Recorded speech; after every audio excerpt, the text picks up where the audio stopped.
Bonjour à toutes et tous et soyez les bienvenus dans ce nouvel épisode de l'Imaginoire à l'écoute des familles. Une émission pensée et réalisée par des familles touchées par la déficience visuelle. Si vous vous sentez concerné de près ou de loin par le sujet, sachez que vous pouvez nous rejoindre l'équipe, afin de créer ensemble les futures émissions. Je vous dirai comment tout au long de cette présente émission, mais là, je n'en dis pas plus, car le programme est chargé. Nous allons retrouver sans plus attendre la suite du portrait inspirant de Bachir. Il va nous parler un peu de ses années lycée, mais surtout de sa vie dans l'Algérie des années 90. Puis nous nous quitterons avec une nouvelle chronique de la peau dédiée au podcast, proposée par Valérie. Belle découverte et bonne écoute. Bachir, c'est à toi. Bien sûr que quand j'avais 17-18 ans, Georges Brassens m'a beaucoup aidé à apprendre le français, plus les classiques. Molière, Corneille, Racine, etc. Et mon français faisait à l'époque grand siècle. Ce n'est qu'en venant en France que j'ai réussi à le décoffrer. Quand on est adolescent, je pense qu'on est capable de réviser ses cours de lycée, de se coucher vers minuit, de se réveiller à 5 heures du matin, d'aller au lycée et d'étudier encore. Et donc, c'est ce que je faisais. J'étais vraiment dans ma coquille. Bien sûr que beaucoup de jeunes de mon âge s'intéressaient à la collection des timbres, aux filles, etc. Mais moi, je crois que c'était ma façon d'échapper un petit peu au terrorisme qui régnait. Je devais avancer, ça je le savais, je devais. Mais à mon rythme à moi. Je savais que j'étais un tout petit peu en avance par rapport aux autres. Le bac a constitué une épreuve un peu plus difficile que les autres parce que je commençais déjà à contester ce qui s'enseignait. En philosophie, je n'étais pas d'accord. Je devais quand même, pour réussir, me soumettre. Et donc, il fallait que j'écrive quelque chose qui cadre avec ce qu'on m'a appris, sans sortir du sujet. Tandis qu'avec l'anglais, le français, d'autres matières, j'avais plus de champ, plus de liberté. Mais pourquoi tu n'étais pas d'accord avec les cours de philosophie ? Parce que c'était systématiquement la thèse, l'antithèse, la synthèse. Et quand on étudiait les systèmes politiques, c'était l'antithèse, la thèse, c'était le capitalisme, c'est pas bon. L'antithèse, alors on va se diriger vers le socialiste, c'est pas bon. La synthèse, le meilleur système politique, c'était l'islam. J'écoutais déjà les ondes courtes qui m'avaient appris qu'il n'y avait pas un seul mode de pensée.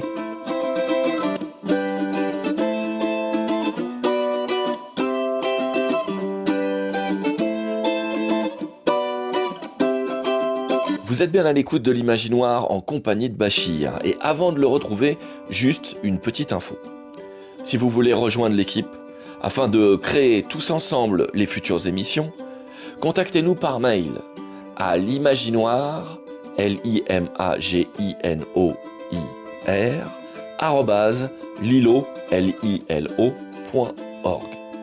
Vous pouvez également contacter votre radio qui nous transmettra le message. Et retrouvez-nous sur Facebook, Instagram et YouTube. Allez Bachir, c'est à toi à nouveau. J'ai quand même eu mon bac avec mention et c'est là que j'ai découvert mon premier pays étranger. Et moi je faisais partie des 30 meilleurs de l'Algérie qui étaient envoyés en Tunisie. C'était 15 jours féeriques où on pouvait sortir sans avoir peur que quelqu'un nous tire dessus. On pouvait aller à la plage, on pouvait faire tout ce qu'on voulait pendant 15 jours. Tu reviens en filigrane sur la période terroriste des années 90. C'était quoi ton approche de ces événements, puisque tu sembles dire que c'était compliqué de pouvoir se déplacer librement ? Oui. La sécurité posait vraiment problème à l'époque. Mon approche à l'époque, c'était quand même de ne pas trop parler de mes opinions. Et puis de ne pas sortir après 18-19 heures. J'enfreignais souvent ces règles, mais c'était quand même quelque chose il fallait faire très attention. Quand j'étais encore au lycée, en 1995, je me rappelle de l'attaque qu'avaient subi les Pères Blancs à l'époque. La maison des Pères Blancs a été attaquée par 3 individus et un des Pères Blancs a sauté par la terrasse, se cassant une cheville. Nous étions très très touchés dans la famille parce que nos relations avec les Pères Blancs étaient quand même très étroites. Il fallait aussi que je fasse attention parce que de temps en temps, on entendait des interventions policières. On entendait des balles, des tirs de Kalachnikov, des choses comme ça. Et c'était pas très loin de la maison. D'ailleurs, ça a coïncidé justement avec cette attaque des Pères Blancs. Quelques jours avant, vers 7h moins 5, on entendait déjà des tirs de Kalachnikov. Et mon père nous a dit « Je ne vais pas travailler aujourd'hui. Taisez-vous, ne parlez pas. » Et donc, nous n'avons pas pu mener une journée ordinaire. Mais je suis quand même parti au lycée. Et sur la route au lycée, il y avait des traces de sang parce qu'il y avait, pour donner l'exemple, un des terroristes qui a été tué a été traîné tout au long de la route avant d'être suspendu. Je vous épargne ça, c'est horrible.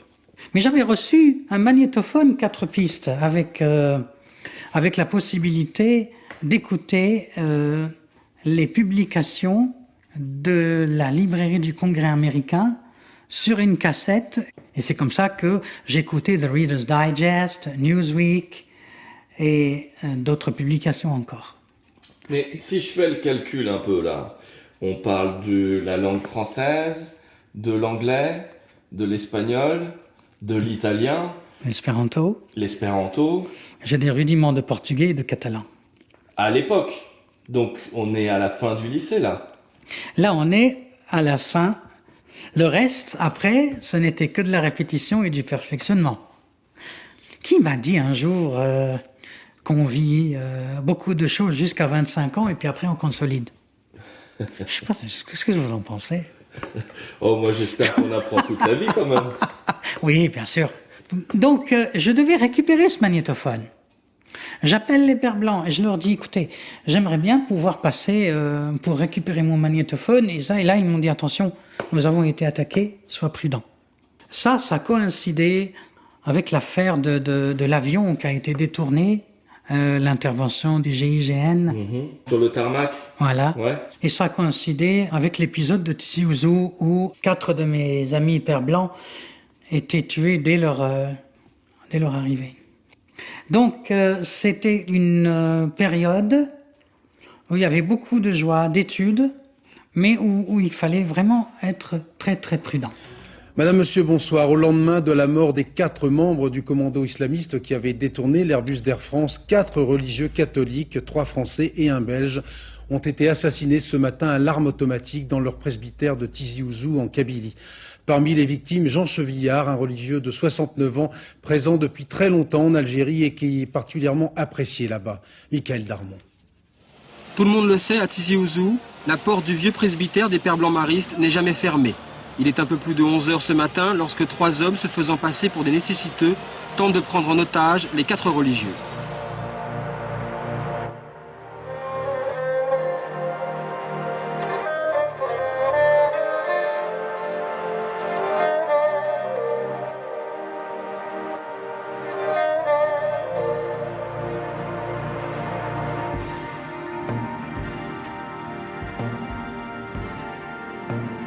Vous êtes toujours à l'écoute de l'Imaginoire. On retrouve donc Bachir, qui, élément important, si vous prenez l'émission En route, est non-voyant. Ma parole, quand on a 20 ans, au moins, même un petit peu plus, on couche sur un tas de cailloux. Ça ne nous dérange pas. Bon, tout en sachant très bien que l'environnement est hostile. Moi, j'ai adopté des règles de prudence, mais il me manquait l'élément visuel, donc il fallait foncer. Quand il fallait aller à la fac, je prenais le bus à 5h du matin pour quitter Gardaïa. Arrivé à Alger, je ne savais pas si j'allais arriver sain et sauf, quoi. Quand je rentrais, je ne savais pas si j'allais arriver sain et sauf chez moi non plus. Parce qu'il y avait des faux barrages. Il y avait des pseudo-militaires qui pouvaient nous arrêter, nous faire descendre du bus, nous égorger ou nous fusiller, quoi. Mais il fallait que j'étudie. Et il fallait que j'avance. Et c'était ancré en moi, donc je me disais, moi, je vais faire tout ce que je peux pour ne pas trop m'exposer, le reste, adieu vat. Et à Alger, après mon baccalauréat, je voulais faire de l'interprétariat. Mais je voulais étudier le français, l'anglais et l'espagnol. C'était impossible, il fallait choisir l'arabe et 2 autres langues. Donc je me suis dit, je vais me lancer dans une étude littéraire et c'est comme ça que j'ai commencé l'université à Alger avec l'anglais. Il fallait que je me débrouille par moi-même puisque je n'avais qu'une seule langue à étudier. Mais ça m'a quand même ouvert d'autres univers à l'université parce que étudier la langue, c'est bien. Mais moi, je voulais étudier aussi autre chose en relation avec cette langue.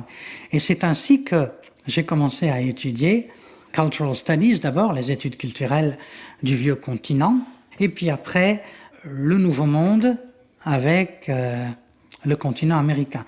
Et donc, je devais atteindre cette proficience, ce qu'on appelle proficiency, c'est-à-dire l'équilibre entre la parole, l'écrit, l'écoute et la lecture. Et comme j'avais déjà fait ça, plus ou moins consciemment, n'est-ce pas, c'était pas quelque chose qui me posait problème vraiment. Moi, je m'ennuyais un peu parce que c'était un peu trop long, à mon goût. Mais il y avait aussi quand même autre chose qui me distrayait, c'était la découverte de tout ce savoir qui était dans l'histoire et dans la littérature. Parce que lire des ouvrages à l'époque n'était pas facile. Tout n'était pas en braille. Rien, quasiment rien n'était en braille à l'université à Alger. Et c'est là où revient la solidarité. Il y avait toujours un copain pour me dicter. Il y avait toujours quelqu'un pour m'écrire. Il y avait toujours quelqu'un pour me lire. Je me rappelle de ce copain qui a passé toute la nuit à me lire Things Fall Apart par Chinua Achebe. C'était mon premier ouvrage de littérature africaine. J'ai eu ma licence en langue et littérature anglaise. Puis après, je voulais passer mon master's, ou ce qu'on appelle le magistère en Algérie. Et là, 2 professeurs m'ont convoqué et m'ont dit que ce n'était pas possible, qu'étant donné que je suis aveugle, je ne peux pas continuer. Et que, de toute façon, le magistère est une contribution à la connaissance et qu'ils avaient plus de 140 candidats et qu'ils ne voyaient pas comment je pourrais faire et qu'ils espéraient que ça pouvait se faire dans un prochain avenir qui n'est jamais venu.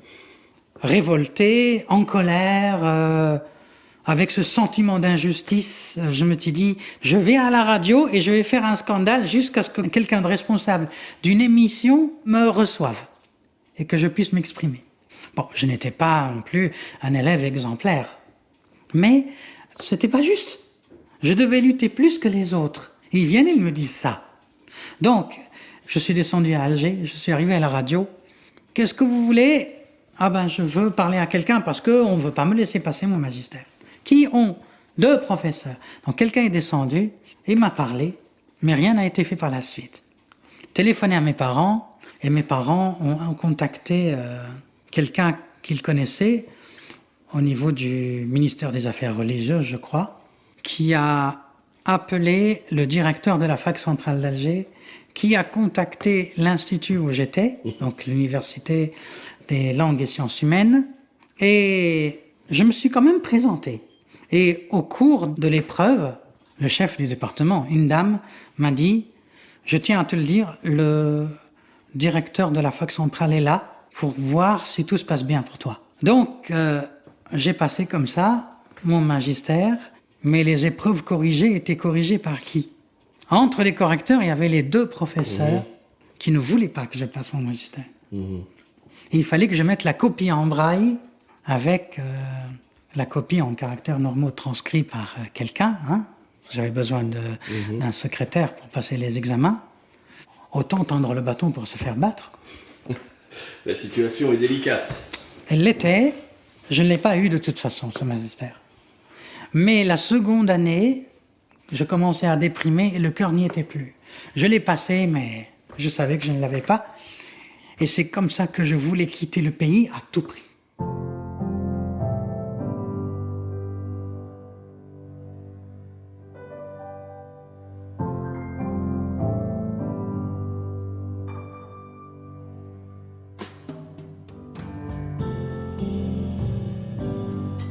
Et puis la conversation a continué comme ça.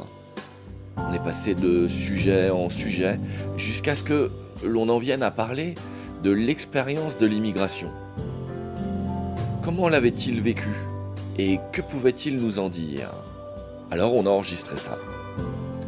Mais après réécoute, Bachir n'était pas satisfait de son témoignage. C'est pourquoi il a voulu réenregistrer en totale autonomie ce que vous allez écouter maintenant. Et puis, tout de suite, à la fin de son témoignage, nous basculerons dans une nouvelle chronique de la peau proposée par Valérie.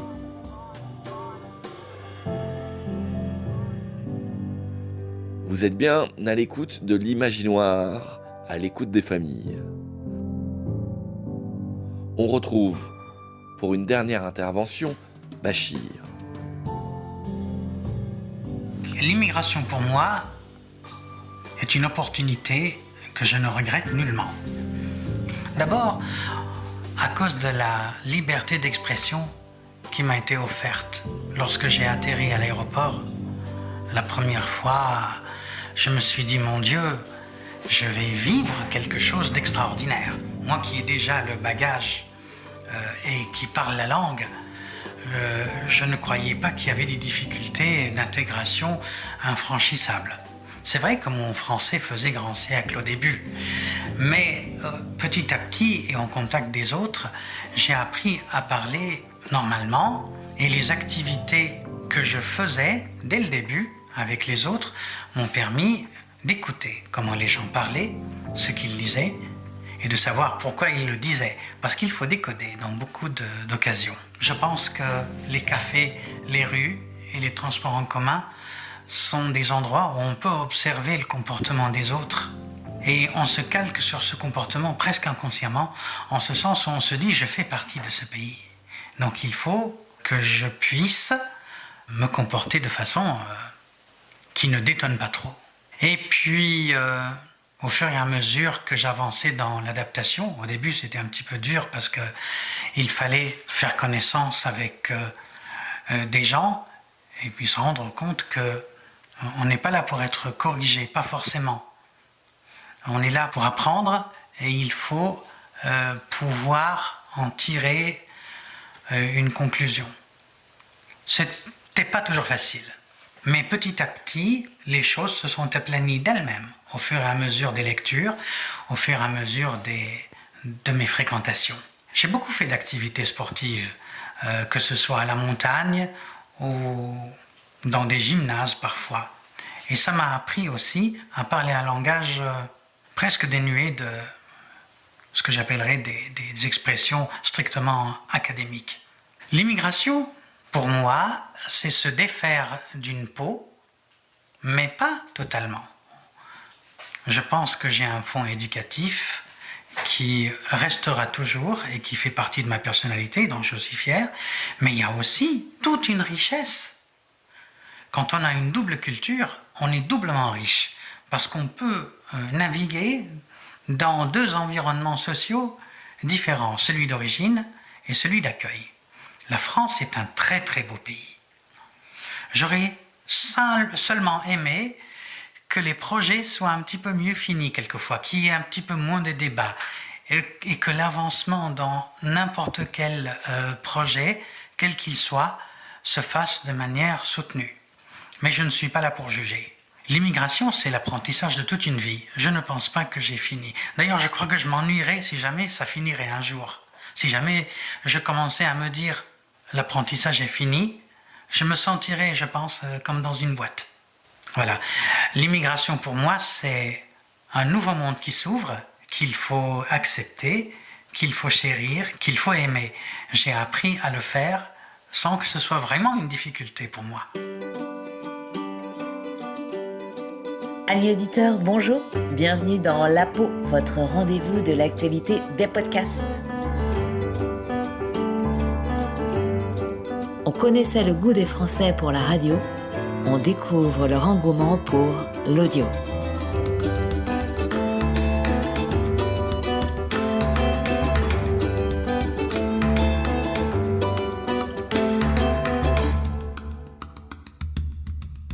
Remember, mais vous ne l'avez certainement pas oublié, il y a 3 ans déjà, nous étions en plein confinement. Et oui, nous sommes depuis bien entendu sortis de nos tanières, mais pas toujours indemnes. On ressent encore les soubresauts de cette période souvent qualifiée de si particulière. À rester dedans, on s'est recentré, on s'est tourné vers notre intérieur, notre vie intérieure. On a eu du temps pour penser et vu que dehors il ne se passait rien, on s'est intéressé à ce qui se passait en nous, dans ce qu'on peut appeler notre âme, notre esprit, notre psyché, voire notre inconscient. À cette époque, peut-être vous êtes-vous, comme moi, avalé en quelques soirées l'intégralité des épisodes de la série En thérapie. Depuis, les demandes auprès des psychologues, des psychanalystes explosent. Pas seulement parce que on ne va pas très bien, mais aussi parce que ça nous intéresse, notre monde interne. C'est à cette époque également que sont apparus sur les plateformes des podcasts qui parlent psychologie et psychanalyse. Aujourd'hui, je vous en présente une sélection. La fois dernière, j'avais évoqué le podcast natif, ma dernière séance de psychanalyse, où Guillaume part depuis 3 ans déjà à la rencontre de personnes qui ont fait une analyse et leur demande comment ça a commencé, comment ça s'est terminé et si ça a changé quelque chose dans leur vie. Guillaume produit tout lui-même et son travail a payé puisqu'il a remporté ça mérite l'écoute. Et dans la série témoignages, je vous invite également à écouter Divan, le podcast qui, nous dit-on dans le générique, diffuse le son de l'expérience analytique à notre époque. Ce sont des témoignages de personnes qui racontent leur rencontre avec la psychanalyse.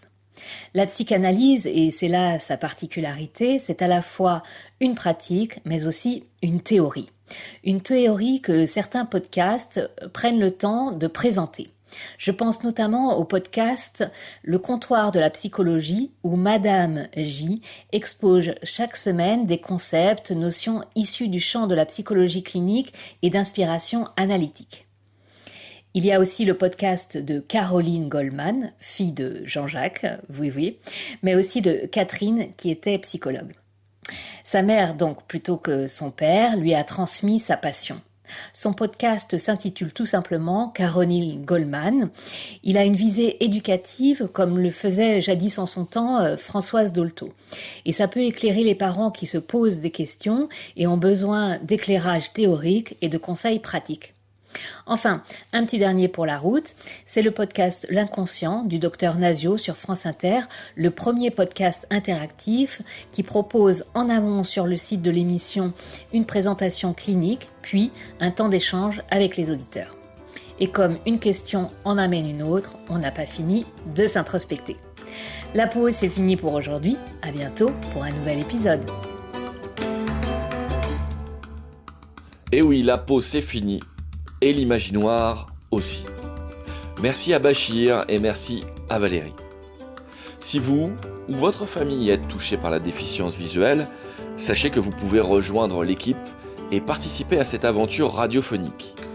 Par mail, l'imaginoire@lilo.org ou en vous adressant à votre radio qui nous passera le message. Vous pouvez également nous retrouver sur Facebook ou YouTube en nous cherchant à l'Imaginoire ou via Instagram, l'Imaginoire-8 Radio.